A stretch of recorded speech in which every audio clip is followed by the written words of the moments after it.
Welcome to EnduringTechnologyPress.com. I'm Eric, and I think the trend is to elevate things that you don't know how to do, even if they're pretty easy, to almost like an artisanal status. And certainly marketing plays into that. And with bagels, I think those are one of the typical things that get billed off as difficult to do. I mean, they taste great, they're fantastic, but at the end of the day, they really are incredibly easy to produce. You're basically producing dough. You can do that. Instead of a bun, you pull a hole in the center, toss them in boiling water, and then you bake them. All those are really, really easy, but you get a product that is fantastic. So I'm just about to set up a brunch. We've got here some nice asparagus that looks lovely. We've got the smoked salmon that we smoked in the fall in the smoker, and you can look at the website for information on that. Really easy again, but delectable as a product. And then we've got some of our fresh bagels, and we'll show you how to produce those. They use a fresh ground whole wheat flour, but you can use white if you want, whatever flour.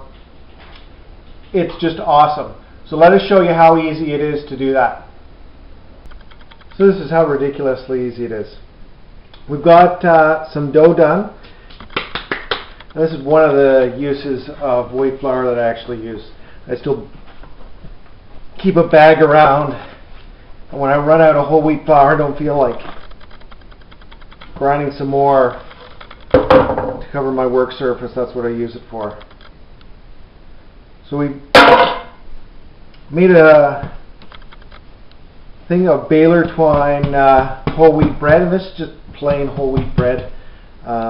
We've done up the dough. We're going to slice it. And now you can take these slices and you can form them into a round ball and then stick your finger through to form the hole that's characteristic of your bagel. I tend to just lop off pieces and stick a hole through. Maybe that makes them look a little bit more artisan-y or not, but I don't figure it's worth the extra effort to go and roll them into rounds. You can do so if you care about that.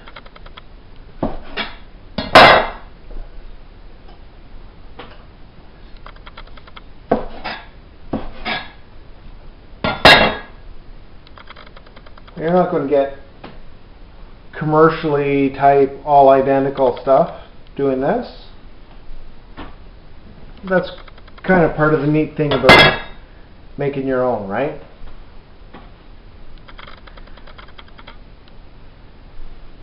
In addition to getting a lot more that fresh, I mean, you can't get anything fresher than made at home. You have something a little bit neater. Guess maybe that does make me an artist. Okay. Of course, this is an art form that you can do yourself very easily. So what I'm going to do is cover these up. Here's the bagels. Now it's gone through the first rise. I haven't bothered to let them go through as need. I'm going to let them rise a little bit more. Probably going to give them 15 minutes. Then I'll pull them out. I'll set a pot of water on boil, and I'll just add a little bit of salt to it. And then I'll come back and I'll show you how we boil the bagels, which really is what gives them that characteristic texture that sets bagels apart and makes them so awesome. So we'll come back after these have risen and we've got our water on the boil. Okay, so this is how easy it is. We've let the bagels double roughly. We've got our water boiling. It's got a little bit of salt in it. We're going to drop the bagels in.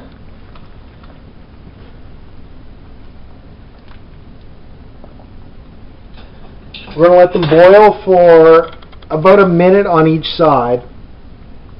One of the reasons why I really love the silicone baking sheets is because you can peel them off really easily, put them back on. We'll also take an egg, beaten it up, added just a little bit of water to thin things out, and we'll brush the tops with that. And I can't find my brush, so I'll just use my finger. And we've got poppy seed, which is what I want to cover these ones with. So we'll go through, the oven's also preheating to 400 Fahrenheit. We'll preheat, get it up to temperature. Once we've done all of the bagels, we've brushed them with the egg and put on the poppy seeds. We'll go and put them in the oven. Baking time is roughly between 20 to 25 minutes. I usually find that with the silicone baking sheets, because it's such a good insulation, while you don't risk burning the bottom of your baked goods, generally is on the high side for the temperature because it doesn't bake as quickly from the bottom. So usually it would be about 25 minutes, maybe a little bit more. I'll flip these around.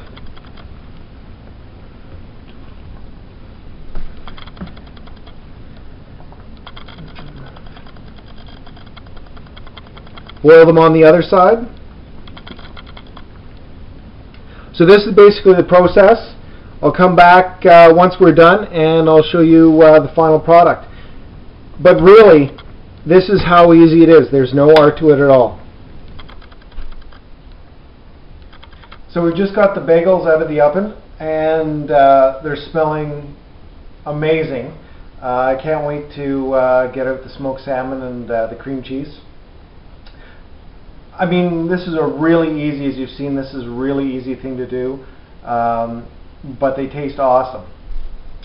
Something easy that you can do that can really impress.